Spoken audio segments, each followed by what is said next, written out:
There has been some talk this week that Floyd Mayweather is going to be at the fight, and if you win, he'll challenge you for the belt. Is this a reality? Is this actually going to happen?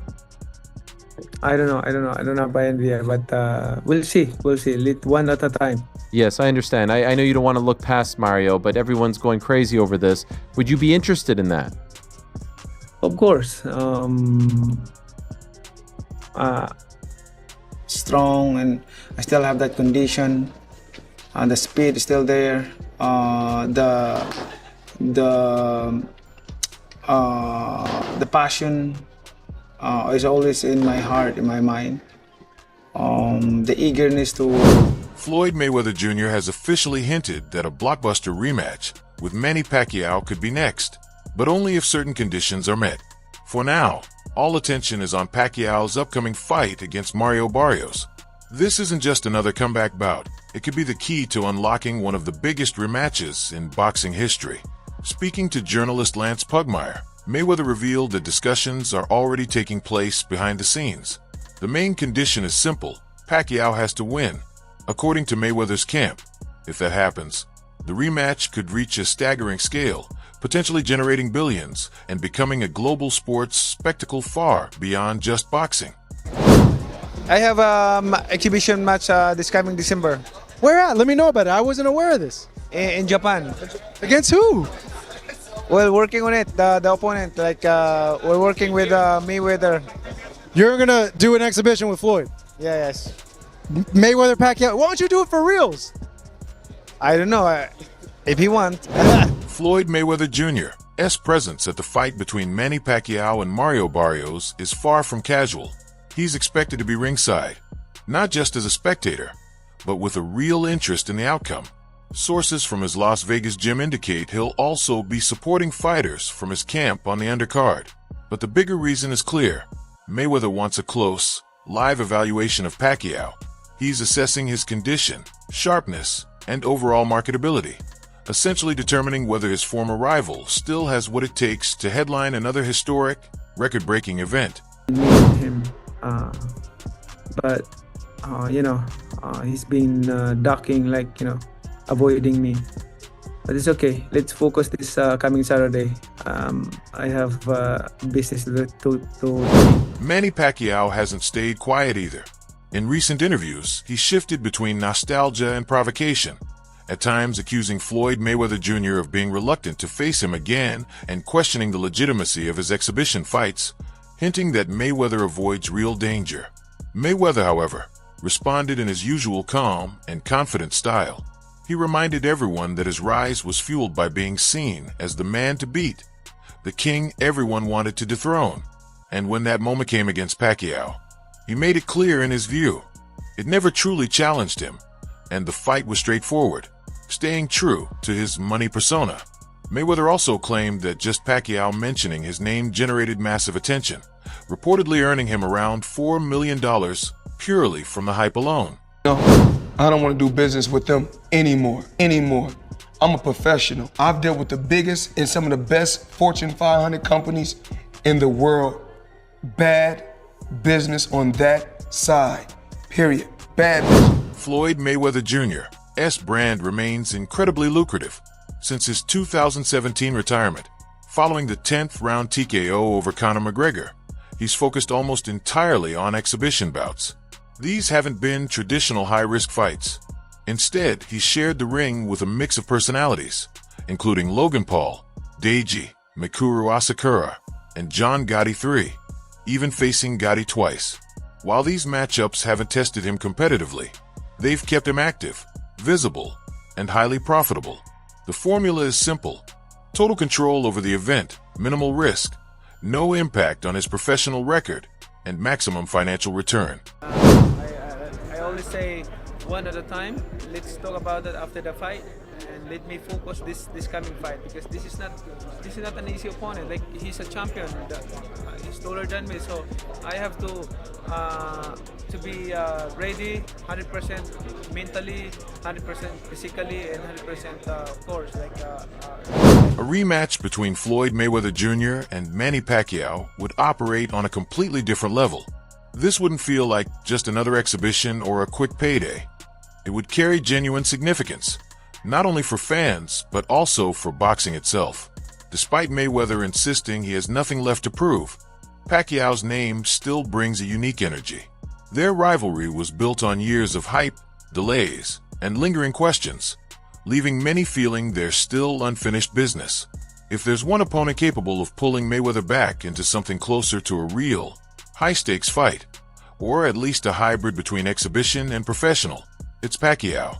12 rounds. Like how many punches get connected and how many punches of him he connected. You know, that's boxing. Yeah. I'm not complaining or making just it happened that way. It happened to me many times. Did you want a rematch with Floyd? I'm still active. It's up to him if he's going to fight. You would even fight him today? Even here. Oh my goodness. Even here. Yeah, that fire never dies, man. Manny Pacquiao's return at age 46 is already historic. If he defeats a younger, active champion like Mario Barrios, he will become the oldest WBC welterweight champion ever, a milestone that would further cement his legacy. But beyond history, this fight serves as the key trigger for something much bigger. For Floyd Mayweather Jr.'s camp, the Barrios bout is the ultimate test, not just of Pacquiao's physical abilities, such as speed, stamina, and reflexes, but also of his market value. If Manny wins, especially in dominant fashion, momentum could explode. Sponsors would step in, broadcasters would circle, and promoters would begin serious negotiations. That's when the scenario truly shifts. For now, Pacquiao has downplayed the speculation. He's made it clear that no formal talks with Mayweather have taken place, and that his full focus remains on Barrios. Only after that fight will he consider what comes next. Still, the atmosphere tells a different story. This isn't just rumor. It's the early spark of what could become one of the biggest events in boxing since their original showdown. I don't know yet who's my opponent next, but we're still negotiating right now about the rematch with Floyd Mayweather. So the business side is already heating up around a potential rematch between Floyd Mayweather Jr. and Manny Pacquiao. Massive numbers are being discussed, and multiple global locations are in the mix. Saudi Arabia has shown consistent interest in hosting megafights, while Las Vegas remains boxing's traditional home for blockbuster events. Even Tokyo is being mentioned, given both fighters' history and popularity there. In today's boxing landscape, where titles are fragmented, pay-per-view numbers fluctuate, and overall viewership has declined, a rematch offers something rare: guaranteed global attention, massive revenue, and instant legacy impact. Both fighters may be past their physical primes, but their star power remains unmatched. They still command a level of global interest that many modern fighters have struggled to reach, making this potential sequel one of the most compelling opportunities in the sport today. I hope to see you here in Japan again with a big fight against a Floyd Mayweather. Floyd Mayweather, yeah. Yeah, I thought that you don't want me to say that. But, okay, but I'm excited for that. Thank you for always supporting Ryzen, all his promotions, and thank you, Sami Barasan. For Floyd Mayweather Jr., the key question is how much risk he's actually willing to take. Would he agree to a fully sanctioned professional fight, with judges, official scoring, and real consequences? Or would he lean toward a high-paying exhibition under modified rules, where he retains full control? On the other side, would Manny Pacquiao accept that? After completing a full professional training camp and potentially fighting for a world title, stepping into anything less than a true bout could be a major decision. These are the kinds of discussions happening quietly behind the scenes. When figures in the billions are being mentioned, powerful stakeholders are always watching, calculating, and preparing. At their core, both fighters remain exactly who they've always been. Mayweather, the calculated, undefeated technician focused on control, leverage, and narrative. Pacquiao, the explosive, instinct-driven warrior fueled by faith and aggression. If they meet again, it won't be a repeat of 2015. The pace may be slower, but the stakes and the global impact would still be enormous for both fighters, for boxing, and for everyone watching. this whole Barrios and Manny thing, y'all don't see what the bigger picture is? Y'all don't think we're gonna get a Mayweather Part 2 coming soon? Y'all don't think so? Because you do know Barrios is the ultimate company man. Oh. Mayweather Pac 2? Yeah, I don't see that. I don't see that. I'm more on the Tank. I'm not saying you're wrong. I'm just saying I think that Tank gets the fight. That's what I've been saying. I said I'm gonna stand on it that if Manny Pacquiao pulls this off and gets that belt, Floyd Mayweather's coming out of retirement. Manny Pacquiao recently expressed doubts that Floyd Mayweather Jr. will ever agree to a rematch. He openly suggested that Mayweather might be too hesitant, or even afraid, to step back into a true competitive fight, pointing to what he views as years of excuses and missed opportunities. The tone of Pacquiao's comments wasn't merely emotional, it carried a calculated, almost resigned quality. Having headlined some of the biggest pay-per-view events in history, he understands the business of boxing, how negotiations, public statements, and strategic silence all play critical roles. Yet this time, there was a hint of genuine frustration for a fighter known for accepting all challengers, acknowledging that his biggest rival might avoid a rematch, despite the enormous financial incentive, adds a deeper, more personal dimension to the narrative. At this stage, the story is no longer just about titles or money. It's about pride, legacy, and settling a rivalry that, in many ways, still feels unfinished. Mayweather. I mean, their first fight generated 4.6 million pay-per-view buys, did over $600 million in revenue, including pay-per-views and ticket sales and sponsorships. And even though the fight didn't live up to expectations, it could still be a massive fight. 2 to 3 million pay-per-views right now. Or you could put it on Netflix and hundreds of millions of people would watch it worldwide. So if Manny can pull off the upset against Mario Barrios and become WBC champion on Saturday, don't be shocked if these two's negotiations really start to heat up and then the fight gets made. In a rivalry of this magnitude, every word carries weight. Floyd Mayweather Jr. has never responded lightly to public doubt, especially when it comes from someone of Manny Pacquiao's stature. But Pacquiao's comments didn't feel like mere trash talk. They came across as the product of years of observation, watching Mayweather move from exhibition to exhibition, securing massive paydays with minimal risk, while rarely showing genuine interest in a meaningful rematch of their 2015 clash. That original fight of the century shattered records, but for many, including Pacquiao, it left a sense of incompleteness. The story didn't fully conclude the way it could have, leaving lingering questions and unresolved tension. And that's why, even now, the tension remains. For Pacquiao, this isn't just about business, it's about closing a chapter that never truly felt finished. Can he do it? Absolutely. It's a Mexican brand. Manny Pacquiao's Oscar needs. He's a legend, Some nice ones, thank you. He's a legend. I think he can do it. Absolutely. I mean, it's not going to be easy. While speculation about a potential Floyd Mayweather Jr. rematch continues, another chapter in Manny Pacquiao's post-retirement career has emerged. On the Ariel Helwani show, Pacquiao revealed details about a long-rumored mega fight with Conor McGregor, a bout that reportedly came surprisingly close to being finalized. He admitted, "We almost made that happen," but cited management complications as a major stumbling block. On paper, the matchup promised a global spectacle, the world's most beloved boxer from Asia against the UFC's most notorious personality. Behind the scenes, however, the logistics proved far more complex than anyone had anticipated. What would be the value in seeing it a second time? The first one wasn't bad, but the whole thing was this notion of suspense and unpredictability, and what would it be? Well, you got to see what it was. He got marched down and beaten up. Yeah, it seems like Floyd might realize within himself that that's the last giant money fight he can make. It would have to be as close to a real fight as possible. I mean, it's a Conor who can still throw his hands, although to your point, the brand is damaged and, he needs a win badly in the UFC to revive that. But I wonder if Floyd at 40... Manny Pacquiao revealed that one of the biggest obstacles in finalizing the Conor McGregor fight was his opponent's management team, Paradigm Sports. Tensions between the two camps escalated into full legal proceedings, creating significant barriers to the bout. Pacquiao addressed the issue cautiously. "I don't know. I cannot comment about that because the case is not yet finished." Yet his frustration was clear.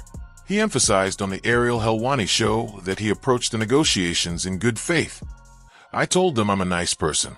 I'm fair like that, but they don't listen.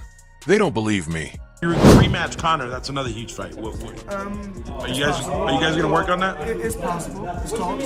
Right. Anything can happen. We don't know what The lawsuit, initially filed in 2023, accused Manny Pacquiao of breaching an exclusive promotional agreement, although it was overturned in 2024 due to licensing technicalities. The damage to professional trust between Pacquiao's camp and Conor McGregor's handlers had already been done. Pacquiao hasn't completely ruled out the matchup, but his cautious tone suggests the opportunity is fading. Meanwhile, McGregor's career trajectory has added complications. His last fight was in 2021, and since then, he has faced distractions, legal issues, and tabloid controversies, including a recent incident involving rapper Azealia Banks.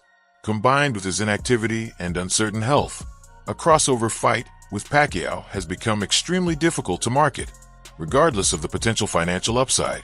And turn these opportunities to fight Floyd? What? I know, but the thing about it is, like, who's going to sanction that? The weight classes are so different. Yeah. Floyd Could is be 50 pounds different. It could be 50 pounds plus. Yeah. It could be more. I don't think Floyd's walks around at more than 155 pounds. Probably not. Maybe 160 at the most. Yeah. You know, and when he's in shape, you know, less than that probably. But here's the crazy thing. So once again, Manny Pacquiao's full focus turns back to Floyd Mayweather Jr. It isn't a matter of preference. It's simply the only narrative that still resonates globally.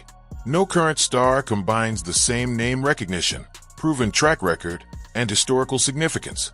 For Pacquiao, the rematch still feels like unfinished business, yet he is keenly aware that the other half of the equation, the man whose name still dominates headlines, may never actually commit.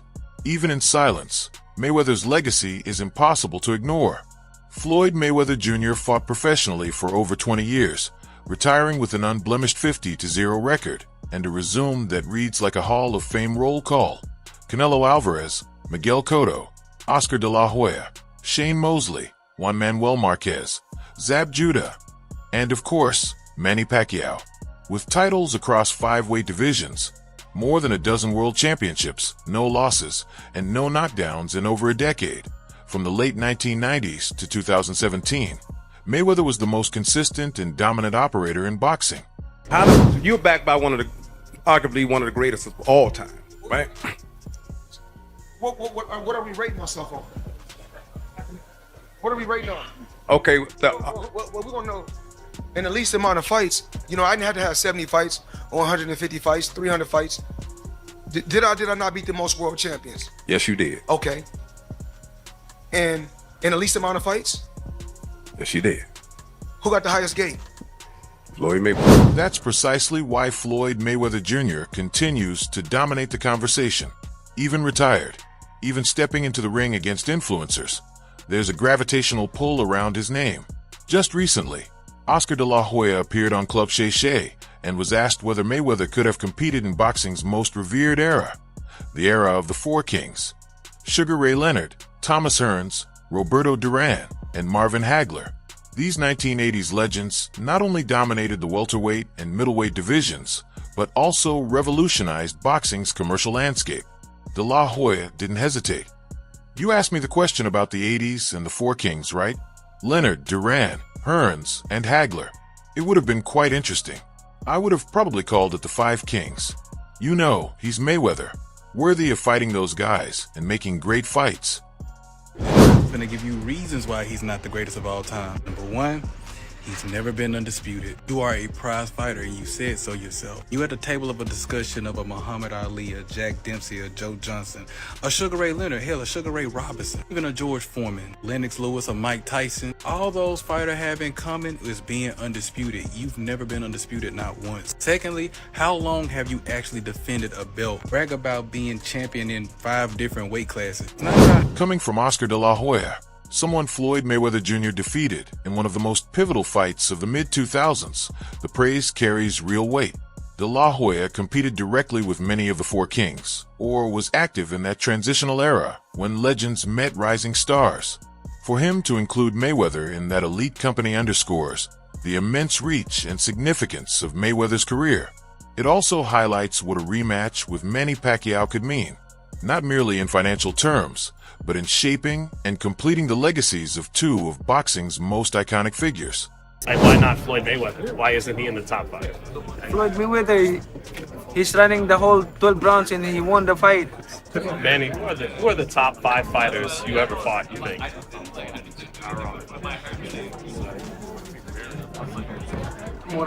Barrera, Morales, Marquez, De La Hoya, Cotto, The original Four Kings era was defined by repeated clashes and fierce rivalries. Sugar Ray Leonard fought Roberto Duran 3 times. Duran faced Marvin Hagler and Thomas Hearns, and Leonard even upset Hagler in a career-defining bout. Rematches and trilogies were the norm, cementing legacies through repeated, high-stakes encounters. Floyd Mayweather Jr. and Manny Pacquiao, in contrast, have only faced each other once. That fight was massive and lucrative, but it didn't settle all the questions or allow for a full narrative to develop. One fight, one win, and years of silence leave a gap. What separates Mayweather from the legends he's now being compared to isn't skill or marketability. It's the lack of a trilogy or even a meaningful sequel.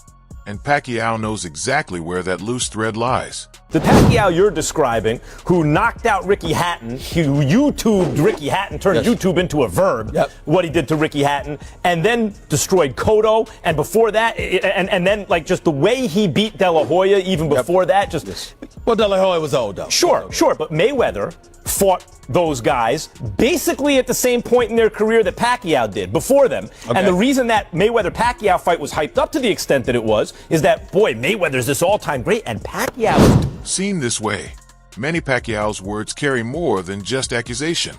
They highlight a fundamental difference in mindset. It's not merely that he thinks Floyd Mayweather Jr. is afraid. It's that Mayweather may be unwilling to risk a crack in his flawless record. One clean loss would fuel critics for decades.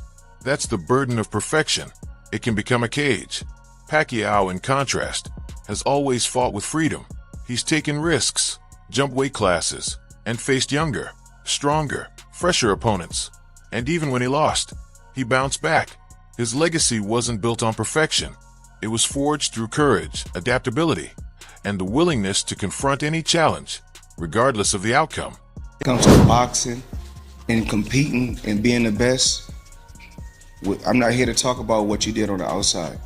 I'm not here to talk about what nobody else did on the outside. I'm not here to talk about your personal life.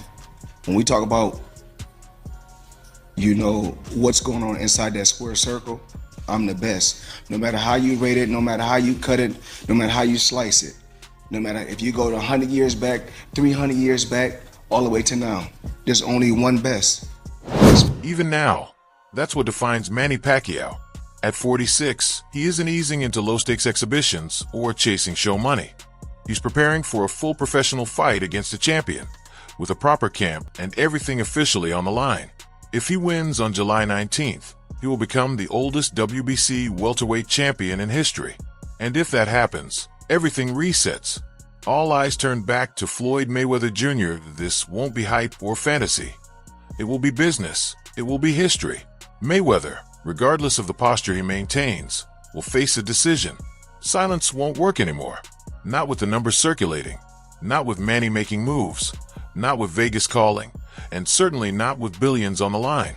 Whether Floyd steps up remains to be seen. But Pacquiao's position is clear. No more guessing. What do you think? Will this rematch happen? Share your thoughts below and subscribe for more updates.